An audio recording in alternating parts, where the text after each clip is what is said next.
As she entered, a hush fell over the room. Her classmates stared at her with a mixture of disgust and pity. Nana's heart began to race. What was going on? Nana was the star student of Victoria Noble Academy, an all-girls secondary school known for its high standards. At 16 years old, she stood out not only for her striking beauty, but also for her intelligence. Nana had always been at the top of her class. Working hard to maintain her position as the most brilliant student, every day Nana would wake up early, put on her neat school uniform, and head to school with determination in her eyes. Her long black hair was always neatly tied in 2 top buns, and her face glowed with natural beauty that required no makeup. As she walked through the school gates, heads would turn and whispers would follow. "There goes Nana," the other girls would say. "Always perfect, always the best." But Nana paid no attention to these comments. Her focus was solely on her studies.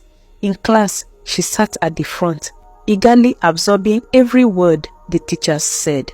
Her hand was always the first to shoot up when a question was asked, and her answers were always correct. However, Nana's beauty was becoming a distraction. Even the teachers found themselves staring at her during lessons. Mr. Thompson, the mathematics teacher, often stumbled over his words when explaining problems to Nana. Mr. Okafor, the literature teacher, couldn't help but admire Nana's graceful handwriting and thoughtful essays. Despite the attention, Nana remained oblivious. After school, while other students rushed home or to their various clubs, Nana would stay back in the classroom. She'd pull out her books, spread them on her desk, and dive into her studies. One evening, as the sun was setting and casting long shadows across the empty classroom, Nana was deeply engrossed in her literature textbook. She didn't notice when someone entered the room. "Nana, you're still here," a voice called out. Nana looked up to see Aisha, one of her classmates, standing at the door. "Oh, hi Aisha," Nana said with a smile. "Yes, I'm just finishing up some extra reading." Aisha walked over to Nana's desk, her eyes scanning the pile of books. She shook her head and let out a small laugh. "Nana," Aisha said, "if I was as beautiful as you, I wouldn't stress myself studying all the time. You could easily get favors from the teachers who admire you." Nana's eyebrows furrowed in confusion. "What do you mean?" Aisha grinned mischievously. "Haven't you noticed how the teachers look at you, especially Mr. Thompson and Mr. Okafor? You could probably get good grades without all this extra work." Nana was shocked. She had never thought about using her looks for any advantage. "But that wouldn't be right," she protested. Aisha shrugged. "It's just a thought. Anyway, I'm heading home. Don't stay too late, okay?" As Aisha left, Nana sat there, her mind swelling with this new idea. She had always believed in hard work and honesty. But was Aisha right? Could life be easier if she used her beauty to her advantage? With these thoughts weighing on her mind, Nana packed up her books and headed home. The streets were quiet as she walked, the streetlights casting a soft glow on the pavement. She couldn't shake off Aisha's words, and for the first time, she began to see her beauty as something more than just a physical attribute. When Nana reached home, her parents greeted her with warm smiles. They were proud of their daughter's achievements and had always encouraged her studies. But tonight, Nana was distracted during dinner, her mind still pondering over Aisha's suggestion. In her room, instead of opening her books as she usually did, Nana stood in front of her mirror. She studied her reflection, noting her clear skin, bright eyes, and gentle features. Had she been blind to the power she held? As she lay in bed that night, Nana made a decision. Tomorrow she would try something different. She would see if Aisha was right about the power of her beauty. Little did Nana know, this decision would set in motion a series of events that would change her life forever. The next morning, Nana woke up earlier than usual. She stood in front of her mirror, hesitating for a moment before reaching for her makeup kit, a birthday gift she had never used. With trembling hands, she applied a light layer of foundation, a touch of blush, and a swipe of lip gloss. She let her hair down, allowing it to fall in soft waves around her shoulders. As Nana walked into the school compound, she could feel the difference immediately. More heads turned than usual, and the whispers seemed louder. Even some of the teachers did a double take as she passed by. In Mr. Thompson's math class, Nana decided to put Aisha's theory to the test. When the teacher handed out a surprise quiz, Nana felt a moment of panic. She hadn't studied for this, but then she remembered Aisha's words. As Mr. Thompson collected the papers, Nana looked up at him and smiled sweetly. "Mr. Thompson," she said softly, "I hope I did well on the quiz. I really want to maintain my good grades in your class." Mr. Thompson seemed flustered. "I'm sure you did fine, Nana. You're my best student after all." The next day, when Mr. Thompson returned the graded quizzes, Nana was surprised to see a perfect score on her paper. She knew she hadn't answered all the questions correctly.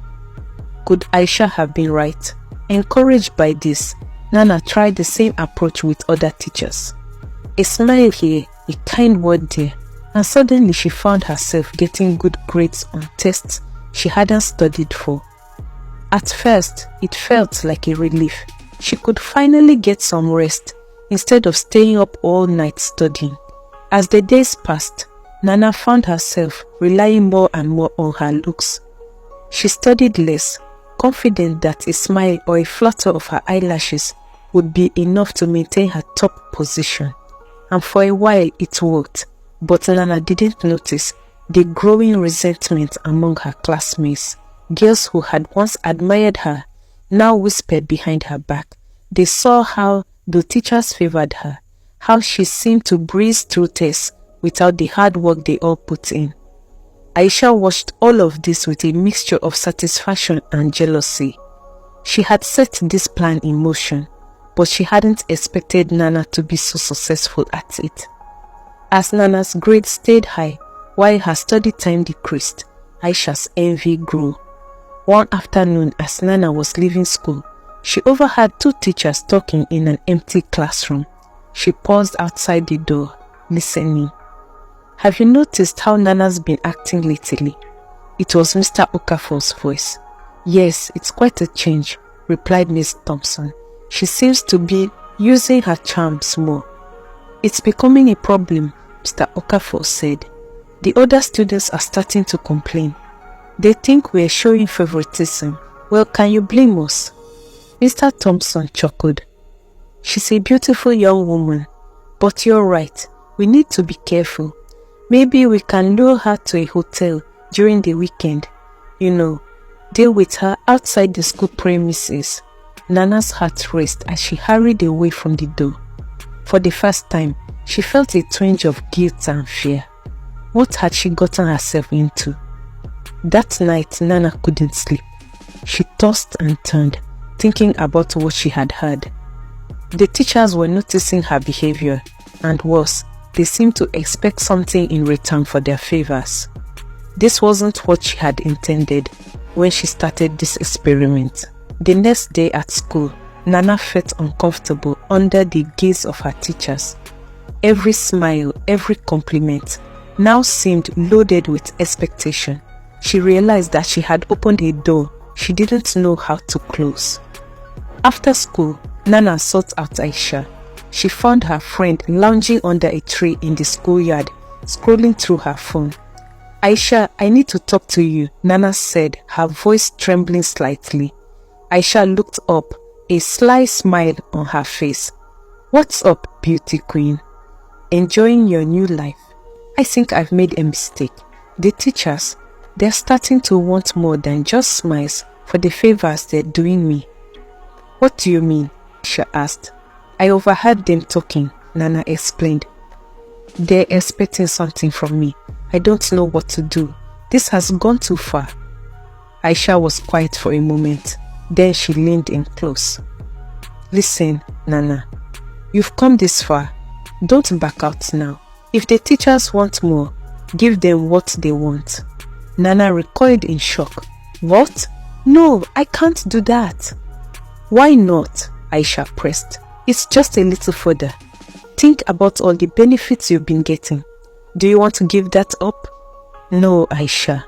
This is wrong. I never should have started this. I'm going to stop it now. As Nana walked away, she didn't see the dark look that crossed Aisha's face. She didn't know that her decision to stop would set off a chain of events that would turn her life upside down. The next morning, Nana woke up determined to set things right. She tied her hair back in its usual two ponytails and went to school without any makeup. She was ready to face the consequences of her actions and return to her old ways of hard work and honesty. But as soon as she stepped into the school compound, she knew something was wrong. Students were gathered in small groups, whispering and pointing at her. Confused and worried, Nana made her way to her classroom. As she entered, a hush fell over the room. Her classmates stared at her with a mixture of disgust and pity. Nana's heart began to race. What was going on? It was Aisha who finally broke the silence. Well, she said loudly. If it isn't our male teacher's pet, or should I say, little whore. Nana felt as if she had been slapped. What are you talking about? Aisha stood up, a cruel smile on her face. Oh, come on, Nana. Everyone knows what you've been doing to get those good grades. Sleeping with the teachers. That's low even for you. Nana's words seemed to spin. That's not true, she cried out. I never did anything like that. But her protest fell on deaf ears. The rumor had spread like wildfire through the school. Just then, Miss Agatha, the school principal, appeared at the classroom door. Her face was stern and her voice cold as she said, Nana, come with me to my office immediately. As Nana followed Miss Agatha through the corridors, she could feel the stares of everyone they passed. Tears welled up in her eyes. In the principal's office, Miss Agatha didn't mince words. Nana, I've heard some very disturbing rumors about your behavior with male teachers. This is a serious accusation, but it's not true, Nana pleaded. I never did anything like that. Yes, I tried to use my looks to get better grades, but I never went further than that. I swear. Miss Agatha's expression remained hard. Whether it's true or not, the damage has been done. Parents are calling, threatening to withdraw their children if you remain in the school.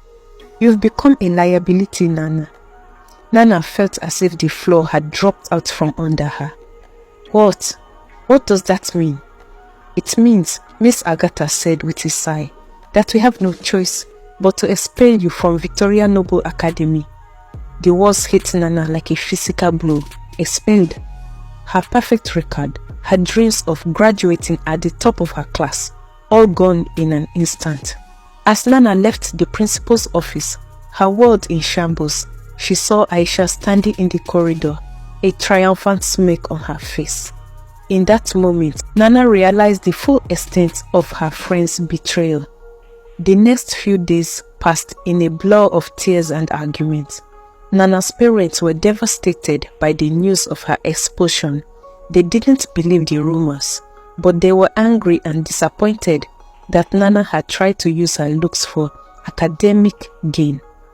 We raised you better than this, her father said, his voice heavy with disappointment. Nana's mother was more practical. We need to find you a new school, she said. You can't let this setback ruin your future. And so, after days of searching, that we accept an SS2 student, Nana's parents managed to enroll her in Ika High School, a public school that was a far cry from the prestigious Victoria Noble Academy. As Nana stood at the gates of Ika High School on her first day, she felt like a different person. The confident top-of-the-class Nana was gone, replaced by a girl who felt lost and alone. But as she took a deep breath and stepped into the school compound, she made a silent vow to herself. This was her second chance, a chance to prove that she was more than just a pretty face, a chance to show the world and herself that she could succeed on her own merits. Little did Nana know that her journey at Ika High School would bring its own set of challenges and revelations. This was just the beginning of Nana's story.